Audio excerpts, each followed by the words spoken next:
Responsables. RCR presenta Y así nos va, una producción nacional independiente. Neomar Hernández, certificado número 25.178, para dar cumplimiento al artículo 14 de la Ley de Responsabilidad Social. Este programa es presentado por Il Sapore della Nonna, el sabor de Italia en Caracas. Il Cuore di Gelato, helados que llegan al corazón. enviostuplata.com.be, la tarifa más baja y en el menor tiempo. Tecnología automática 0502, los especialistas en cajas. Los sube y baja de la economía y la política. Los que dicen y no hacen. Los que se contradicen. La actualidad más candente. Lara y Hernández ya están aquí. Ellos no saben nada y así nos va. Conciudadanos, bienvenidos a una nueva emisión de su programa favorito de esta hora. Damos comienzo a una nueva semana, una nueva jornada de lucha por la opinión libre y la información transparente a través de los micrófonos de su RCR 750 AM, donde lo bueno une. A partir de este momento, como todos los días, la bienvenida viene a nombre del gran equipo que encabeza en la gerencia general de la estación Jaime Nestares, en la gerencia de producción Wilix Arcaya, en la producción Carlos Lara, en los controles César González y en la conducción Daniel Lara y quien les habla, Neomar Hernández.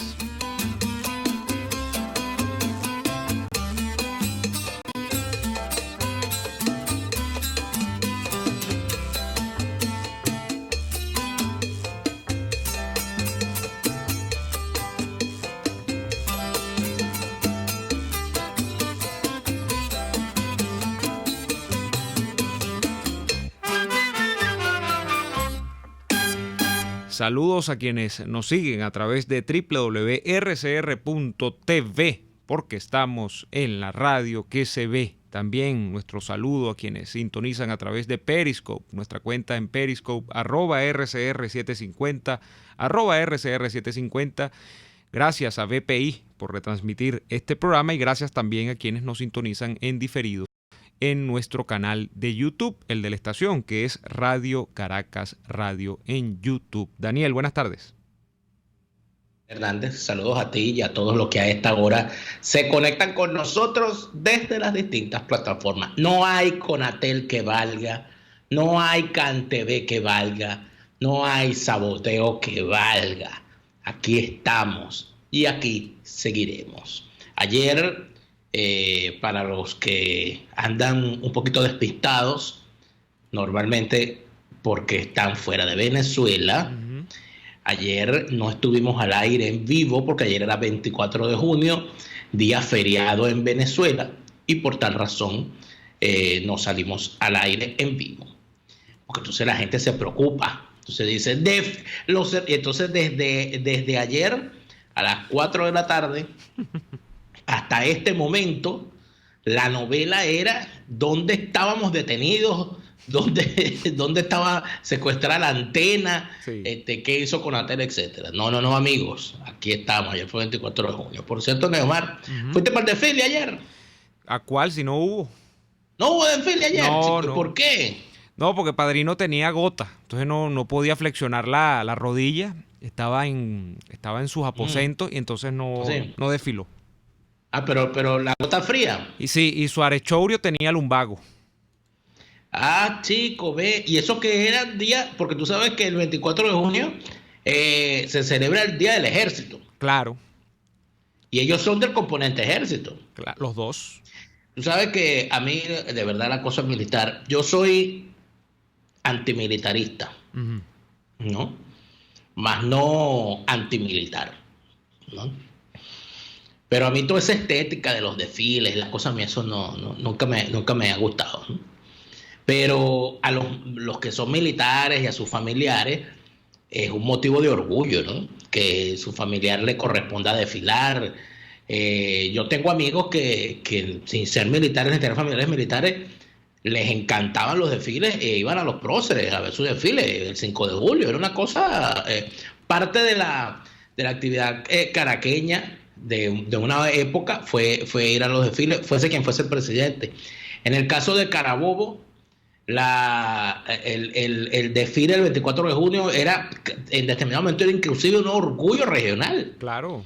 Inclusive un gobernador, que fue Salas Romer, que él se sentía también, se siente, porque no se ha muerto, se siente heredero de los libertadores y todo aquello, y que formaba de ese grupo parte de ese grupo de valencianos de ciertas raigambres, de aquella familia que sobrevivieron al horror de Bobe y bueno, y dejaron descendencia.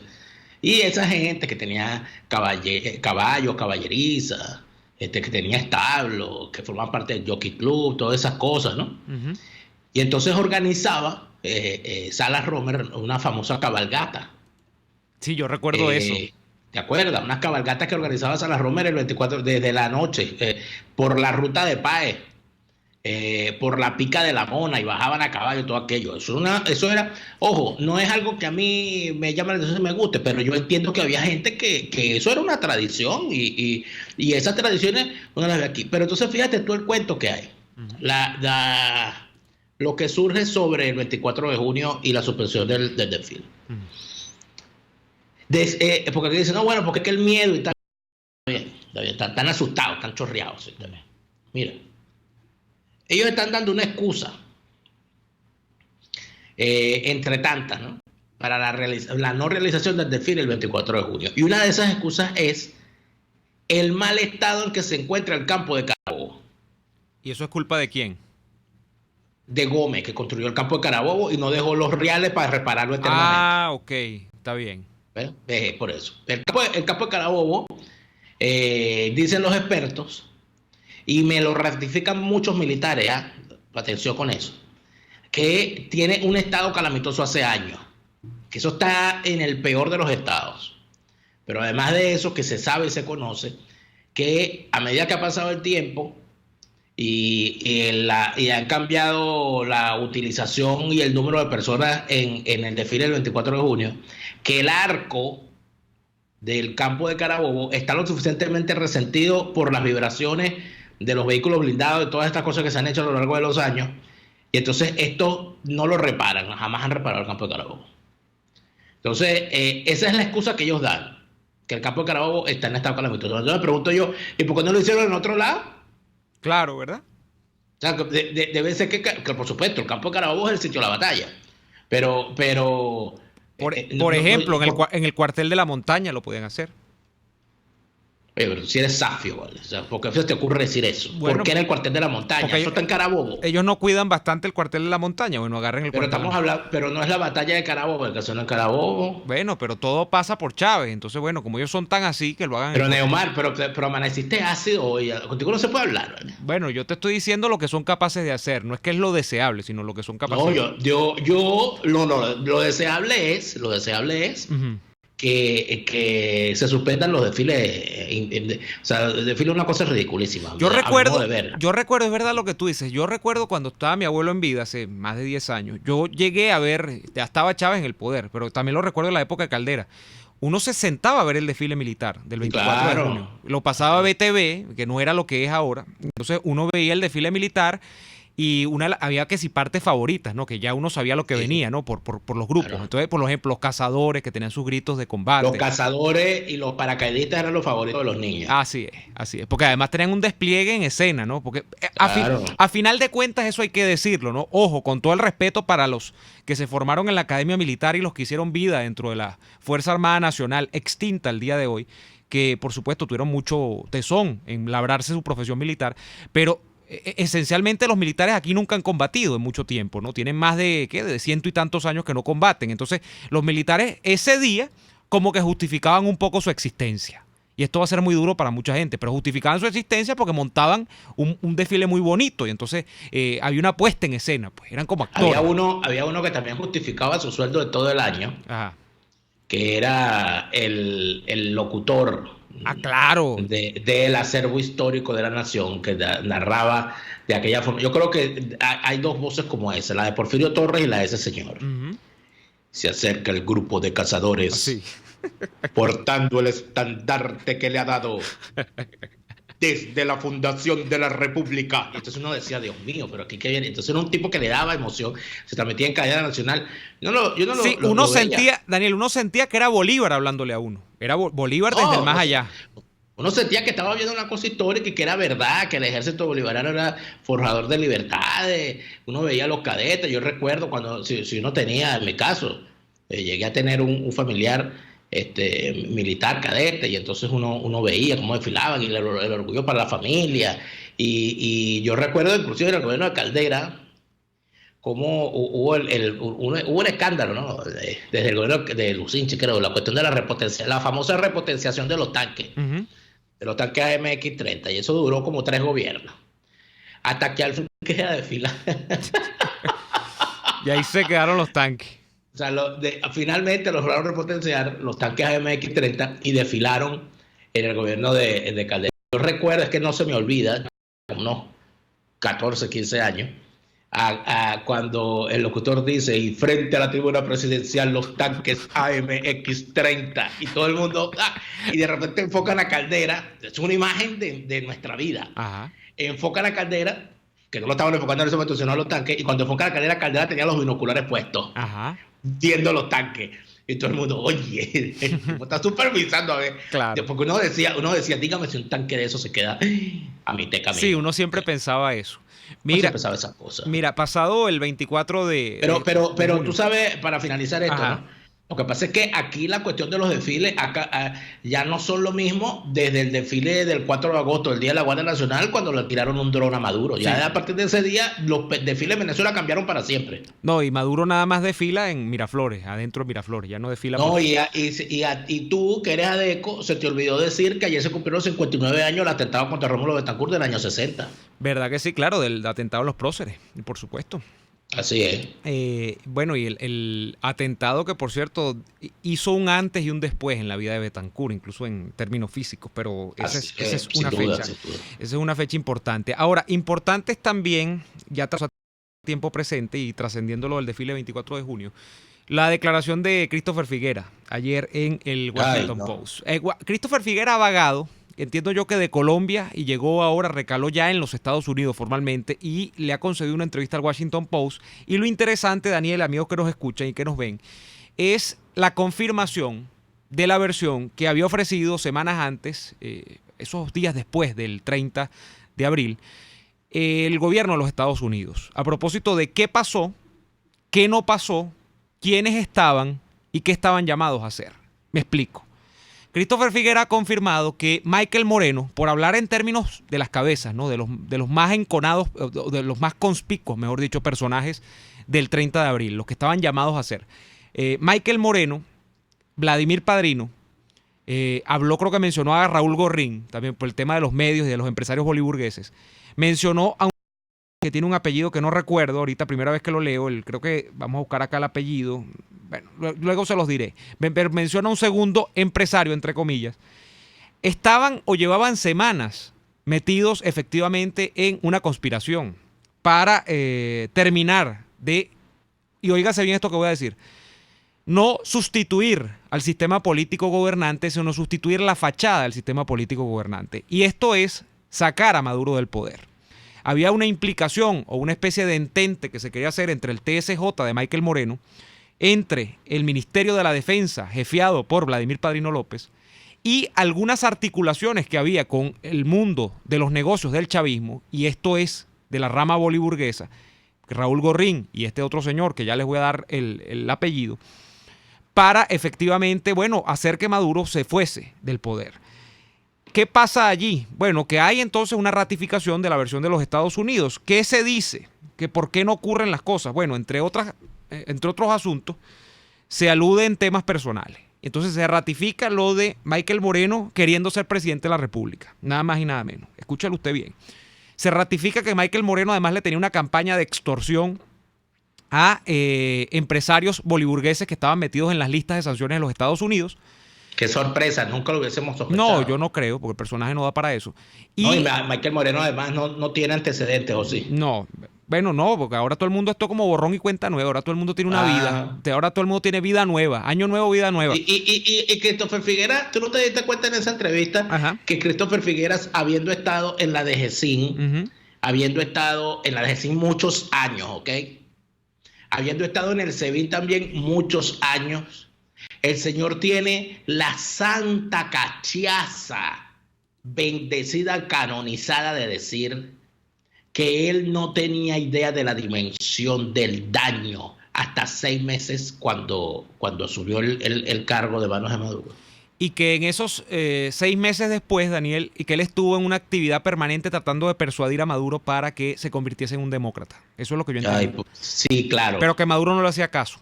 Entonces, pobre, ¿no? Y está todo el tema de la ratificación, además de que los Estados Unidos estaban al tanto de algunas de estas cosas, de que había, sí, entendimientos de estos sectores con algunos sectores de la oposición y de que, de que la soberanía nacional, y esto me parece lo más grave, porque esto es lo que va a poner el panorama más oscuro, o nos va a terminar diciendo que eso es así, que la soberanía nacional está completamente vulnerada. ¿Por qué? Por cosas como la siguiente.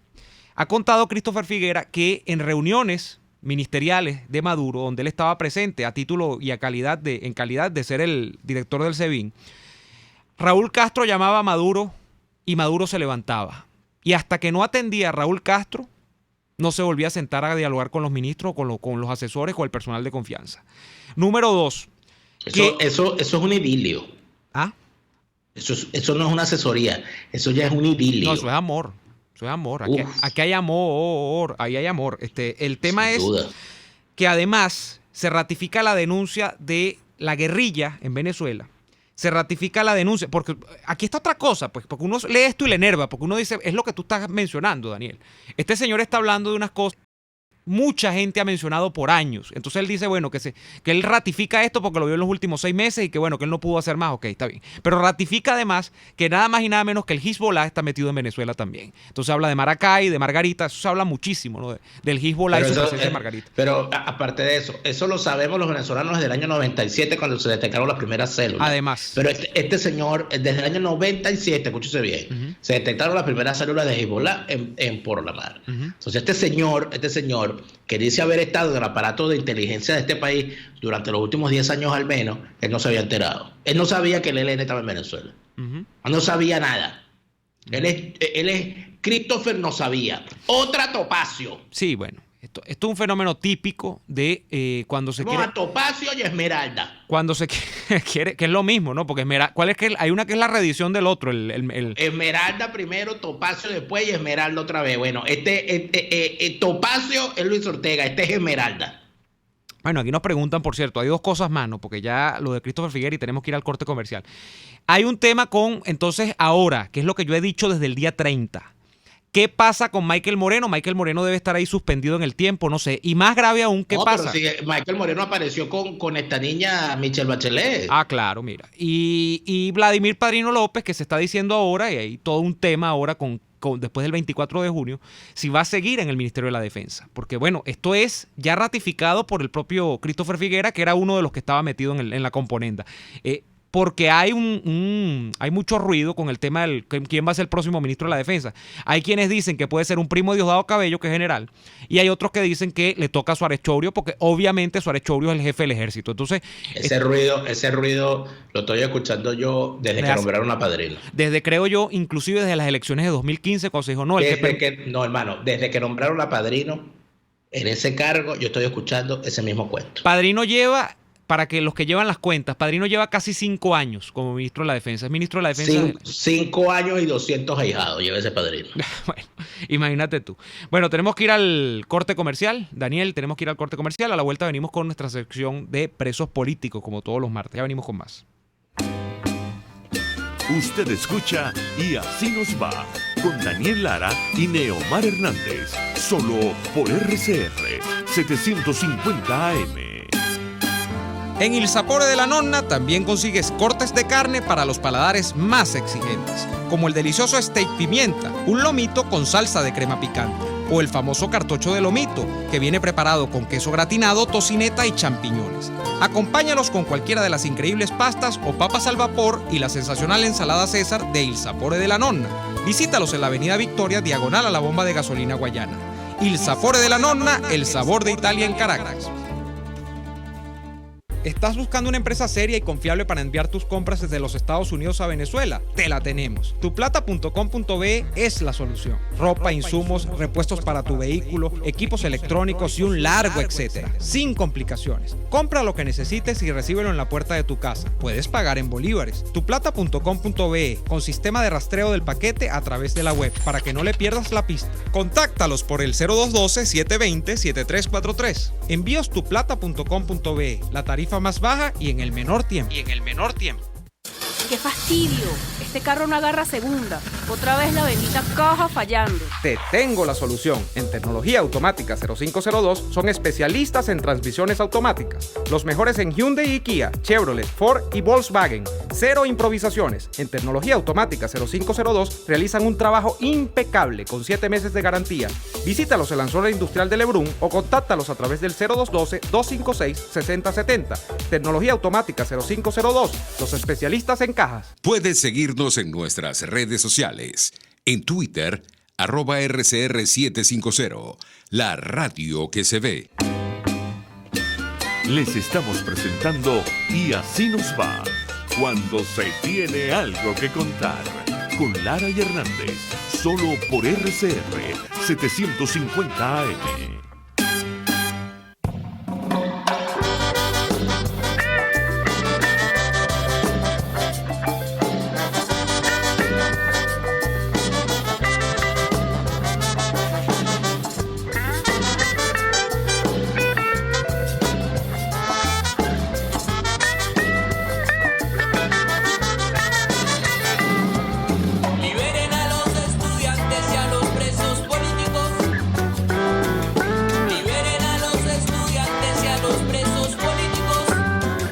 Está con nosotros en el estudio el buen amigo Carlos Daniel Moreno. Carlos Daniel Moreno es amigo de la casa, es abogado, doctor en Derecho Constitucional y consuetudinario defensor de los derechos humanos. Carlos viene a hablar, por supuesto, con nosotros de casos de presos políticos, pero el día de hoy específicamente de un caso que llama poderosísimamente la atención. Es el caso de Gleuvis Sánchez, también conocido como Toti. ¿Quién es Gleuvis Sánchez? Gleuvis Sánchez es un joven venezolano detenido el 7 de julio del año 2017 en las inmediaciones de Plaza Venezuela por el 6CPC. ¿Y por qué detienen a Gleuvis Sánchez? Y por aquí quiero arrancar, Carlos, para que nos cuentes esto, porque suena de verdad insólito. Lo detienen porque es un productor de cine, una persona ligada al mundo de la cultura, que hizo un largometraje llamado Muerte Suspendida. Mucha gente le sonará porque es un largometraje en el que estaba como actor el excomisario, también policial, Óscar Pérez. Correcto. Óscar Pérez tuvo una carrera también corta, pero una pasantía también por el mundo del cine. Y como Gleuvis Sánchez fue el director de este documental, entiendo, se le vincula a Óscar Pérez y le detienen en el año 2017, en julio del año 2017. Bienvenido, Carlos. Explícanos cómo fue eso. Bueno, el director de la película no, parte del equipo de producción, okay, ¿no? Él es productor audiovisual de la parte de sonido. Quizás ustedes, los que forman esta gran familia de Radio Caracas Radio, conocen un poco más de estos temas, pues, que son para mí quizás desconocidos. Lo cierto es que Gleuvis Toti formó parte de ese equipo de producción. Y con ocasión de esto se estableció como un vínculo porque a él se le señalaba de ser parte del equipo que grabó el video en el cual este señor llamó a la rebelión, por los motivos que él haya tenido o haya considerado. Pero entonces se le señala de eso, por estar vinculado a la productora que grabó la película. Y porque en este caso la investigación del SEBIN señalaba que la productora tenía que ver con el video posterior. Con el video posterior que presentó el inspector Óscar Pérez luego de haber recorrido la ciudad de Caracas con el helicóptero y todo lo que sabemos. Bueno, a partir de eso comenzó el calvario de Gleuvis. Fue detenido el 7 de julio, efectivamente, privado de su libertad por el Tribunal Primero de Terrorismo a cargo de la doctora Carol Padilla. Yo no sabía ni siquiera que Gleuvis, porque es de Petare además, parroquia en la que yo es mi arraigo, pues, mi parroquia, acá en la ciudad de Caracas, donde yo vivo, donde el asiento de mis amistades, todo eso.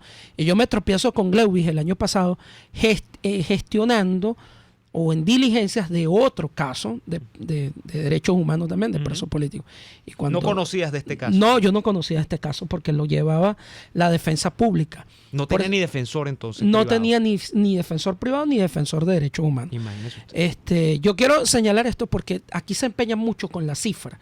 ¿No? Tú ves que una organización de derechos humanos y la otra hablan de que la cifra y tantos y tantos. Bueno, mis colegas y yo consideramos de que es una cifra referencial, porque nadie en Venezuela puede tener un número exacto de presos políticos. Lo mismo pasó cuando fue detenido José Miguel Román, que por cierto me acompaña en el día de hoy. Él fue detenido junto con los 130 niños del Perú. Cuando impidieron que salieran estos niños, que se iban a encontrar con sus padres y todo eso. Bueno, y José Miguel estuvo detenido en la Policía Nacional Bolivariana, la que tiene que ver con la parte de migración y todo eso. Y ahí habían 4 estudiantes presos también. Y nadie sabía de que esa gente estaba presa allí, porque los llevaba la defensa pública y porque sus familiares no habían hecho contacto. A veces se entrelaza la categoría de preso común con el de preso político. Eso es correcto. Porque el régimen detiene gente que a veces uno no sabe ni por qué está. Y no tienes idea. Ese fue el caso de Gleuvis. Gleuvis fue detenido junto con otras personas, con 5, con todo el equipo de producción. Imagínate tú que lleguen aquí y se lleven a todo el equipo de producción. Bueno, al de la consola, al productor, a todo el equipo de producción. Eso que tú no ves, que está detrás de los micrófonos o detrás de las cámaras. Yo me tropiezo con él. Carlos Daniel, buenas tardes. Sí. Saludos. Fíjate que has dado una dimensión particular a esta desgracia, porque nosotros siempre hemos manejado en este programa varias premisas cuando hablamos de los presos políticos, pero una de ellas es que los dramas son mayores a los que nosotros logramos conocer.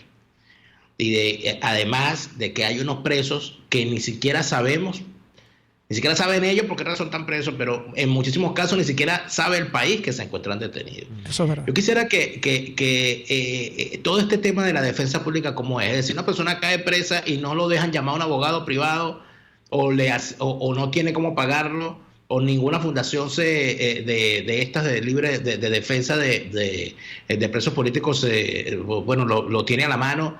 Y resulta ser que termina cayendo en manos de un abogado de la defensa pública que se entiende depende del régimen, ¿no? Sí. Bueno, eso que tú más o menos, Daniel, y muchísimas gracias por esta invitación. Eso que tú más o menos has descrito es lo que ocurre. Yo, por ejemplo, me inicié como defensor de derechos humanos en el año 2014. A partir de ahí comienzo a hacer defensa de derechos humanos. Yo he atendido cerca de 1,000 personas han pasado por mis manos, yo he tenido la responsabilidad de tenerla como en mi rol de abogado, defendiéndolas en extrajudicial. Yo no he cobrado absolutamente nada por eso, y eso ha sido una contribución que yo he dado en aras del interés general, indistintamente que en algunas ocasiones he formado parte de algunas de estas organizaciones, pero es que estas organizaciones tampoco a mí me han dado nada. O sea, yo he tenido que costear junto con los familiares todos los gastos que implican ese proceso. ¿Qué pasa? Si en el momento que esta persona es llevada a los tribunales no se encuentra ningún abogado privado, ni tampoco está ninguna de estas organizaciones que brindan asistencia jurídica a las personas detenidas por motivo de persecución política, entonces el Estado venezolano, en aras de preservar, entre comillas, el derecho al debido proceso, le asigna un defensor público, un funcionario del Estado que está llamado a defender, sea civil o militar, porque yo he tenido defensas en tribunales civiles y en tribunales militares. Por cierto que la cifra de presos por razones políticas en jurisdicción militar van a aumento. Sí. Ya estamos hablando de cerca de 250 militares detenidos por razones La políticas. última oleada es militar, sobre todo. La última oleada es militar. Fíjate, tenemos que ir al corte, pero hay algo importante en todo esto, porque el caso que nos reúne hoy, que es el caso de el productor Totti de Gleuvis, está en manos de esta jueza de la cual hemos hablado ya varias veces aquí, que es Carol Padilla, que resulta ser que parece que es la nueva esbirra judicial emergente del régimen, que de vez en cuando cambia de actor.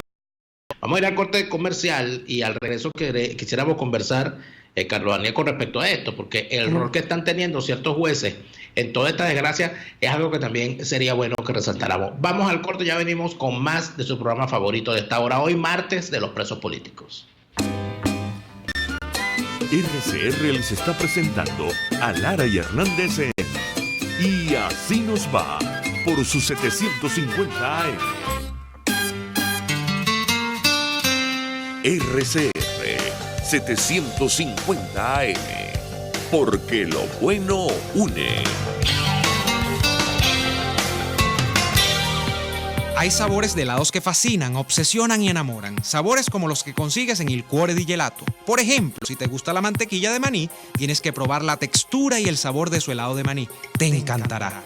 Esta y otras delicias las consigues en Il Cuore di Gelato. Disfrútalas en el nivel feria del Centro Comercial Multiplaza del Paraíso, frente a las escaleras mecánicas. Il Cuore di Gelato. Helados que llegan al corazón.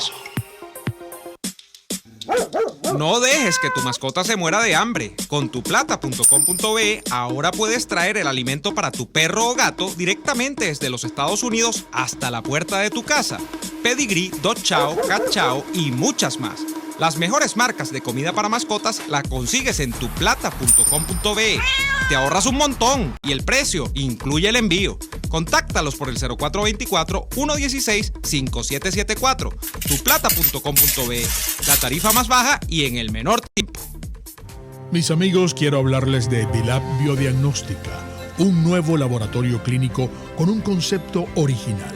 Además de estar dotado con los equipos de la más reciente tecnología y el personal de más alta calificación, Dilab Biodiagnóstica te ofrece ambiente y trato amables y los precios más económicos en todos tus exámenes de laboratorio. Pide tu cita en el 0212-945-5788. Dilab Biodiagnóstica, precisión y confianza en laboratorio clínico. Estamos escuchando Y Así Nos Va con Lara y Hernández por RCR 750 AM. Bien, estamos de vuelta en Y Así Nos Va y vamos al caso. El caso es el caso de Gleuvis Sánchez, conocido también como Totti, parte de un equipo de producción que estuvo involucrado, que estuvo incorporado al el largometraje Muerte Suspendida, en el que participó Oscar Pérez. Oscar Pérez generó, Carlos Daniel, toda una polémica después de su irrupción en la opinión pública, más la polémica todavía después de cómo vilmente fue asesinado en el Junquito a principios del año pasado. Los que estaban con él, los que le conocían, gente que había trabajado con él, incluso recuerdo ahorita un caso de una muchacha que trabajó con él, porque Oscar parece que era un tipo muy polifacético. Trabajó en una ONG donde recogía insumos para niños con humildes en sectores populares. Entonces la muchacha, como lo acompañó una vez en un operativo y estaba en una foto, estuvo detenida varios días también, creo que meses incluso. Este tipo de cosas, ha sido una arremetida completamente. Pero cuéntanos qué ha pasado con el caso de Totti luego de su detención, todo el proceso judicial, si es que cabe hablar de proceso judicial en un país donde no hay justicia. Carlos Daniel, te escuchamos. Bueno, en el caso de él, detenido el 7 de julio, se le imputan en esta audiencia con defensor público 8 delitos. Entre ellos hay uno que a mí me causaba risa, porque es que las imputaciones tienen que ser producto de la racionalidad. El derecho penal existe para ponerle límites al poder punitivo del Estado. Esa es la razón de ser del derecho penal. ¿Cuánto le vas a imputar a un productor audiovisual el delito de secuestro de aeronave? Muchacho que no tiene ni siquiera licencia de conducir vehículos. Porque ya decían que era partícipe del helicóptero, el tema del helicóptero. Por el tema del helicóptero. Igual, hay una cuestión de invasión del espacio aéreo de seguridad. O sea, unas cosas de todas esas imputaciones, que fueron las mismas imputaciones que fueron dirigidas a muchas de estas personas que tú estás señalando vinculadas a Oscar Pérez. Al final le dejaron 2. Favorecimiento al terrorismo o cooperación al terrorismo y asociación para delinquir. Este es el comodín de todos los presos por motivos políticos.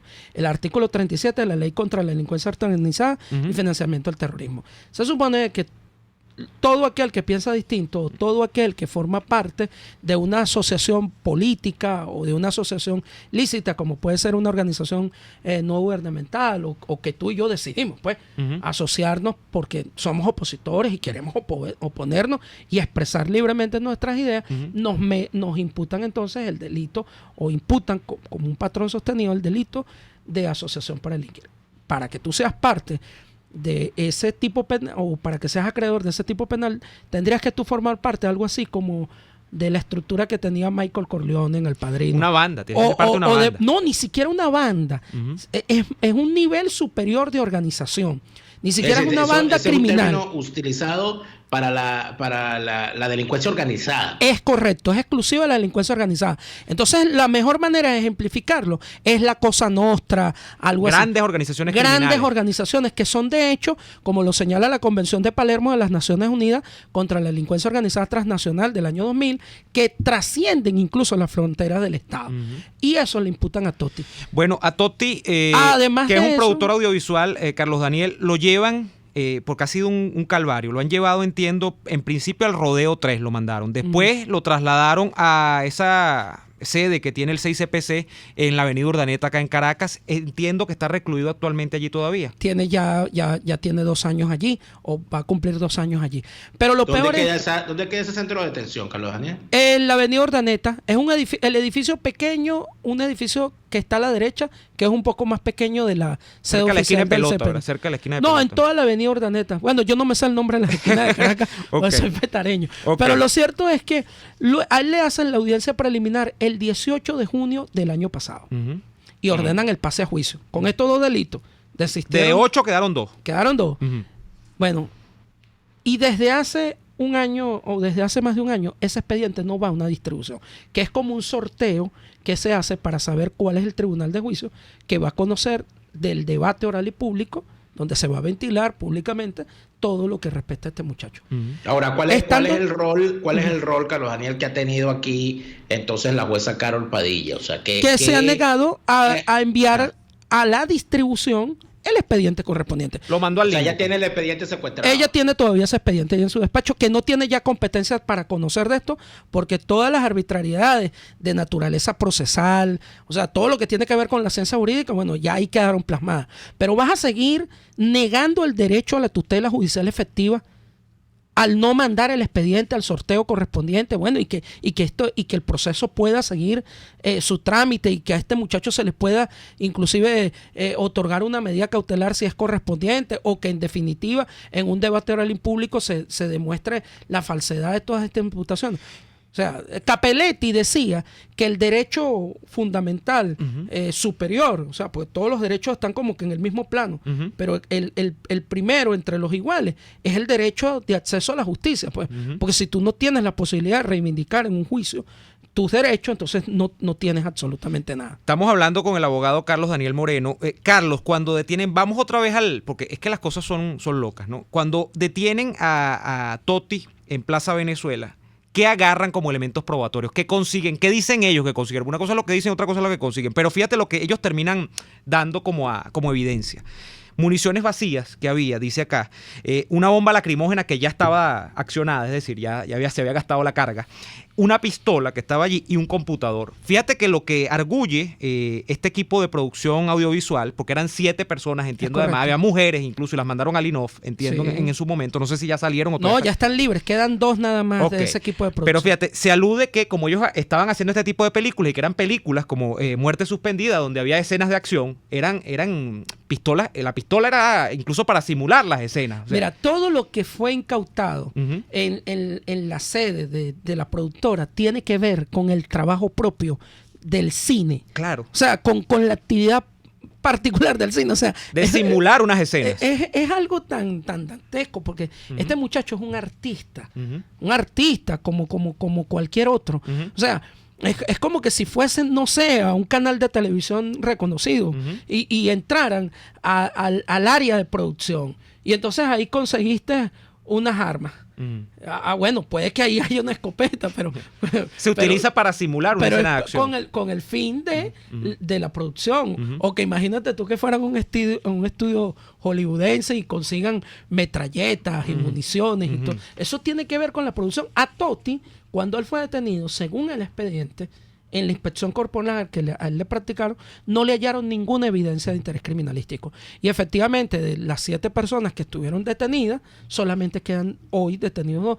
Gracias a Dios, los otros 5 están en libertad restringida, porque todavía están sometidos a medidas cautelares sustitutivas. Sí. En pocas palabras, podría decirse entonces que Lewis, conocido en el mundo artístico como Totti, su único delito es haber participado en una película donde el actor principal fue Oscar Pérez. Sí, eso es así, porque fíjate que es tan cierta la afirmación que tú estás señalando, que cuando ocurrió lo de Oscar Pérez, todas las personas que estaban vinculadas directa o indirectamente con la actividad de él fueron inmediatamente detenidas. Aquí no se midió nada.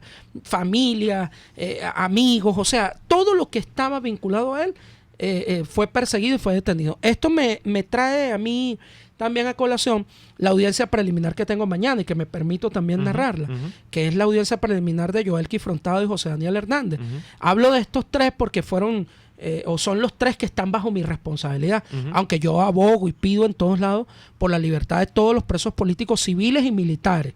O sea, indistintamente de cuál sea el número, si son 700, si son 900, es un barbarismo de que en pleno siglo XXI en Venezuela hayan presos por motivos políticos.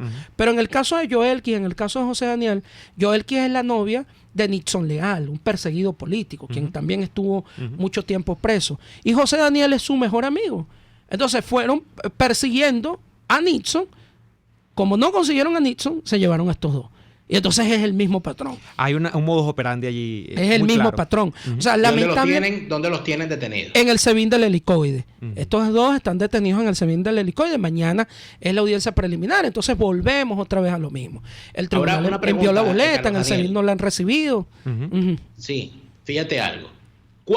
¿De cuántos casos parecidos a esto tienes tú constancia? O sea, de gente que no tiene que ver con nada, sino que, bueno, es amigo de alguien, estuvo donde estuvo alguien y por eso le terminan desgraciando la vida. Tú tienes, aparte de estos 3 casos, porque son 3 casos, has conocido, porque parece que es algo frecuente, ¿no? Es que es más frecuente de lo que parece. Cuando uno revisa el registro de presos políticos llevados por distintas organizaciones, tú observas que políticos de oficios que se dedican al activismo político, a la militancia política, son entre 16 y 20 nada más. Entonces tienes 200, casi 250 militares que, bueno, que supuestamente son señalados de conspiración, rebelión y todo eso. Lo demás, cuando haces la resta, si hablamos de 900... Son allegados. Son allegados. Antojos de alguien, son además gente dentro de la del sociedad régimen. civil. Esa es otra cosa. Los caprichos de quienes están detentando estos organismos. Carlos Daniel, ¿tú podrías llegar a decir que hay presos que literalmente son una especie de trofeo de determinados jerarcas del régimen, que se antojan y no, ese lo tienes preso allí porque pareciera que es que como decimos nosotros en criollo, y puede sonar muy malandro, pero se enamoran de determinadas personas? Mira, yo te puedo decir en mi ejercicio profesional, porque yo soy abogado del libre ejercicio de la profesión, que en el caso de los presos por motivos políticos, la cosa resalta en cuanto al sistema de justicia penal. Se hace visible porque de alguna manera existen estos espacios que nos permiten visibilizarlo. Por ejemplo, en el año 2015 yo tuve el caso de una muchacha, Diana Parra, del barrio Brisas del Zulia, de la parroquia Petare, que fue detenida por un comisario del SEBIN porque ella y su grupo familiar y el grupo familiar de su novio, porque su novio presuntamente le había hurtado una motocicleta. Entonces el hombre se presentó en el barrio y se llevó a todo el mundo. O sea, así... Este comisario dijo, no, y me llevo a todo el mundo. Te puedo decir que tengo otro caso cuyos datos no puedo divulgar. Llevo a la causa de mi cliente, que también opera más o menos igual, donde fue relacionado un magistrado del Tribunal Supremo de Justicia. Entonces se ordena a la DIGESIN que proceda y monta allí un procedimiento, una cosa, y se llevan a todo el mundo. O sea, el tema es que en Venezuela la justicia penal se transformó en un instrumento de persecución política, ciertamente, pero también en el símbolo de la opresión y de la arbitrariedad. Porque cuando tú consultas a distintos colegas, y es lo que tratamos en un país, el Estado de Derecho ciertamente que está muy debilitado, para no decir que nos encontramos en un estado anómico, que pudiera ser el análisis que hacen muchísimos otros con sus argumentos, tú observas de que el derecho penal, que cualquier conflicto de la cotidianidad se lleva y entonces se utiliza el amigo fiscal o el amigo policía, aquello. Vamos a suponer que yo te debo a ti un dinero, vamos a suponer que te debo 250,000 bolívares y por cualquier motivo me he retrasado en el pago. Entonces tú tienes un amigo que es del FAES o es de la PNB o es del SEBIN y entonces montan allí una estafa. Entonces es una estafa. Y con ocasión de esa estafa, bueno, delito penal.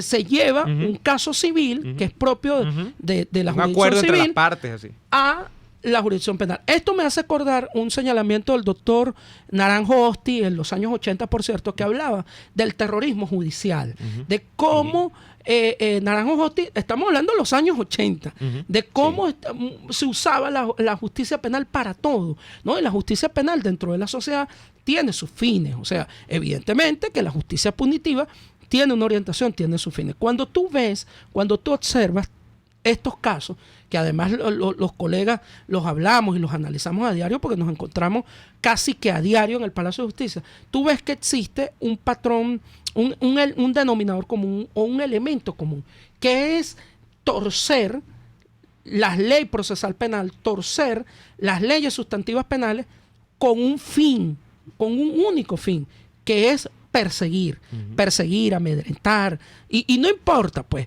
porque aquí se va pasando la pelota también. El fiscal dice, no, bueno, eso que lo resuelva el juez de control. El juez de control dice, no, resuelvan su problema en el juez de juicio. Y así va, pues, hasta que nadie se hace responsable de esto, y donde lo único que nos queda a nosotros, los ciudadanos, frente a un estado de cosas de esta magnitud, de esta gran arbitrariedad, lo único que nos queda es la opinión pública. Lo único que nos queda es la opinión pública y gente como ustedes que se solidarizan y que nos permiten difundir esto. No, gracias a ti, sí, Carlos. Carlos Daniel, vamos a ir al último corte, pero al regreso, en los pocos minutos que nos quedarán, hay algo importante, porque tú has hablado allí de jueces de control, has hablado de fiscales, has hablado de defensa pública, has hablado de jueces, etcétera. Y aquí, entonces, llega una gran pregunta. Ninguna de estas barbaridades que nosotros conocemos estuviesen ocurriendo si hubiese en estos abogados cumplimiento de las normas éticas básicas de la profesión del derecho. Entonces, vamos a ir al corte comercial y al regreso vamos a conversar un poquito de eso, porque aquí, ¿cómo es eso entonces que estos jueces hacen lo que les da la gana y no hay ni siquiera un colegio de abogados que saque un comunicado sancionándole su proceder? Vamos al corte y ahora regresamos con esta parte final de este martes de los presos políticos. Escuchamos Y Así Nos Va con Lara y Hernández, porque la realidad no se tapa con un dedo, solo por RCR 750 AM. Sintonícenos a través de Periscope, @RCR750, la radio que se ve. Las pastas de Il Sapore della Nonna son sencillamente extraordinarias. Carbonara, napolitana, bologna, filetto, amatriciana, francinatra, marinera, tú escoges. Todas son deliciosas y adictivas. En Il Sapore della Nonna te ofrecen las mejores pastas de Caracas, con los ingredientes más frescos y las mejores salsas, preparadas al momento. Visítalos en la avenida Victoria, diagonal a la bomba de gasolina Guayana. Il Sapore della Nonna, el sabor de Italia en Caracas. Hay sabores de helados que fascinan, obsesionan y enamoran. Sabores como los que consigues en Il Cuore di Gelato. Si de fruta se trata, no te pierdas el de fresa, el de mora o el de pay de parchita, con ese toquecito de acidez que nos encanta. Esta y otras delicias las consigues en Il Cuore di Gelato. Disfrútalas en el nivel feria del Centro Comercial Multiplaza del Paraíso, frente a las escaleras mecánicas. Il Cuore di Gelato, helados que llegan al corazón. Mira, el carro no anda. Se trancó otra vez la caja. Te tengo la solución. En Tecnología Automática 0502 son especialistas en transmisiones automáticas, los mejores en Toyota y Mazda, y especializados en marcas Seat, Skoda y Audi. Cero improvisaciones. En Tecnología Automática 0502 realizan un trabajo impecable con 7 meses de garantía. Visítalos en la zona industrial de Lebrún o contáctalos a través del 0212-256-6070. Tecnología Automática 0502, los especialistas en cajas. Les estamos presentando Y Así Nos Va cuando se tiene algo que contar. Con Lara y Hernández, solo por RCR 750 AM. Estamos con el abogado Carlos Daniel Moreno, nos acompaña el día de hoy. Fíjate, Neomar y Carlos Daniel, ya en los poquitos minutos que nos quedan. Carlos Daniel, tú eres abogado, por supuesto, pasaste por una universidad, estudiaste con mucha gente, como la gran mayoría de los que estudiamos en la universidad. ¿A ti no te ha tocado verte la cara en las labores de defensa de presos políticos con jueces, fiscales o abogados de defensa pública que andan atropellando, andan cometiendo desafueros que estudiaron contigo o a los cuales tú conoces de tu tiempo universitario? ¿Tú nunca te has preguntado, bueno, ¿y estos colegas por qué están haciendo esto? Bueno, yo honestamente de mi promoción, yo tengo 10 años de graduado, yo no me he tropezado en ninguno, ¿no? Y tengo 5 títulos universitarios. Yo soy especialista en Derecho Penal, en Derecho Procesal Civil, tengo una maestría en Derecho Penal y soy doctor en Derecho Constitucional. Y me estoy doctorando en Derecho en la Universidad Católica Andrés Bello.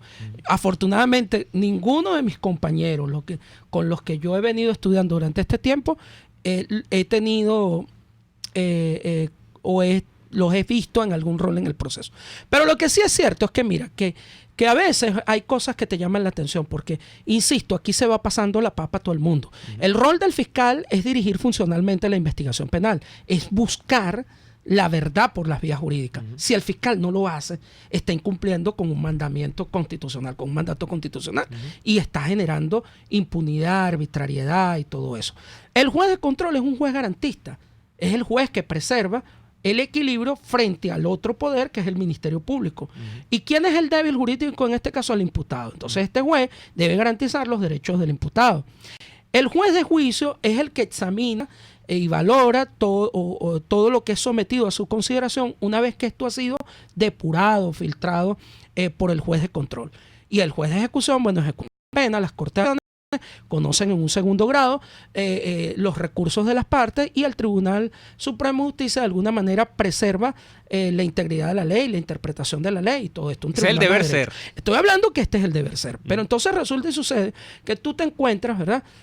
O comprendes por qué fueron procesados 300 abogados en los juicios de Nuremberg, porque siempre se habla de los nazis, los militares y todo esto. Pero entonces cuando tú examinas, ¿verdad? Tú te encuentras que también 300 juristas fueron procesados. Los jueces del horror. Y cuando ves por qué fueron procesados precisamente por esto.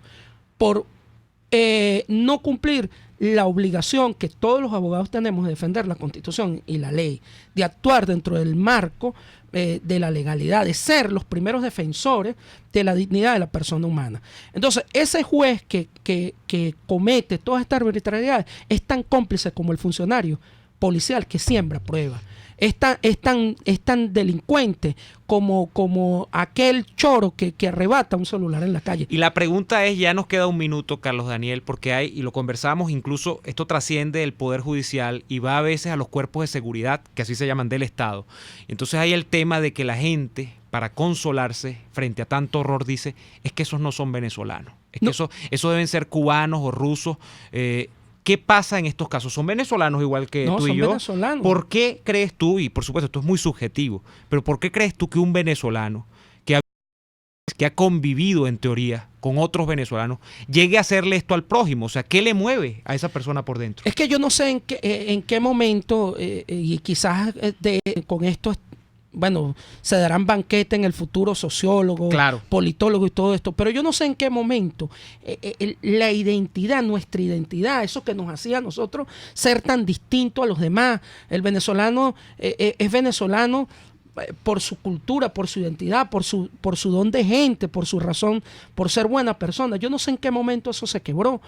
Y ciertamente los torturadores son venezolanos, los jueces son venezolanos, los fiscales son venezolanos, los funcionarios policiales de los distintos cuerpos de seguridad del Estado que siembran pruebas, que manipulan expedientes, son venezolanos también. Y eso al final habrá que explicar si fue que toda esta narrativa oficial o todo este discurso se inoculó de alguna manera sacando lo peor del venezolano, porque en definitiva, vuelvo y te repito, somos una sociedad que quizás toda esta situación ha hecho que nos redescubramos en nuestra identidad, en nuestros valores.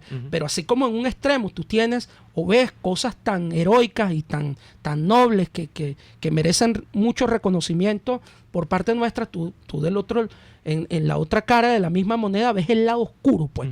Y entonces tú muchas veces dices, ¿cómo puede alguien actuar de esta manera y no oponerse a estas cosas? Porque en definitiva, a final de cuentas, nosotros todos tendremos que rendir cuenta de nuestros actos. Y como decía el maestro Francesco Carrara, bueno, si no es en este plano de la existencia, será en uno superior. Pero a mí no me cabe la menor duda de que nadie se va liso de este mundo y que todos al final tendremos que dar cuenta de lo que hicimos o dejamos de hacer.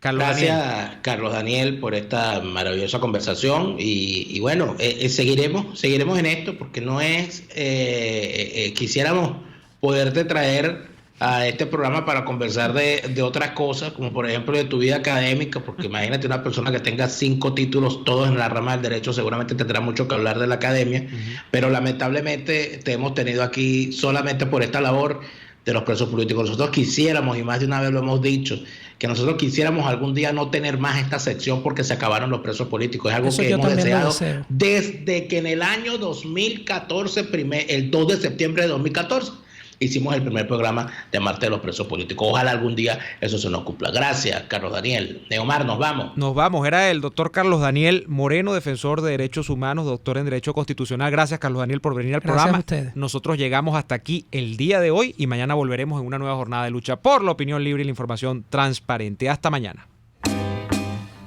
Por hoy termina Y Así Nos Va. Síganos en Twitter en @y así nos va, @delaraf y @neoadolfo. RCF 750 AM.